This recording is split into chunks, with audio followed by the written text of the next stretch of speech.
اللہ تعالیٰ کۭژاہ محبت چھِ کران پننس بندس سۭتۍ بوٗزِو یتھ ویڈیوس منٛز فَاذْكُرُونِي أَذْكُرْكُمْ تم مجھے یاد رکھو میں تمہیں یاد رکھوں گا. اور حدیث قدسی میں تو یہاں تک آ گیا کہ میرا بندہ اگر مجھے اپنے دل میں یاد کرتا ہے میں بھی اسے اپنے دل میں اپنے جی میں یاد کرتا ہوں. اور میرا بندہ اگر کسی محفل میں میرا ذکر کرتا ہے میں اس سے کہیں اعلیٰ محفل میں، وہ تو ملائے اعلیٰ کی محفل ہوگی ملائکہ مقربین کی، خدا خود میر محفل بود اندر لامکاں خسرو، اور محمد شمع محفل بود شب جائے کہ من بود، اس محفل میں اللہ تعالیٰ ذکر کرتا ہے اس بندے کا.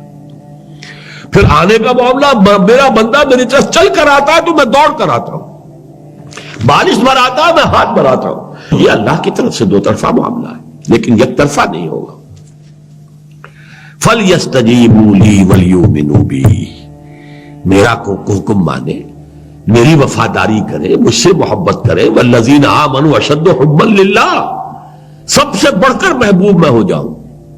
مطلوب کوئی اور نہ رہے، مقصود حقیقی کوئی اور نہ رہے. لا معبود الا اللہ، لا مقصود الا اللہ، لا مطلوب الا اللہ. جب تک یہ شکل نہیں ہے لا محبوب الا اللہ، محبوب حقیقی وہی ہے. ہاں جس سے محبت کی اجازت، اور جتنی محبت کی اجازت وہ دے رہا ہے اتنی محبت کرو. بیوی سے کرو، بیوی شوہر سے کرے، اپنی اولاد سے کرو، والدین سے کرو، لیکن جتنی محبت اللہ اجازت دیتا ہے اتنی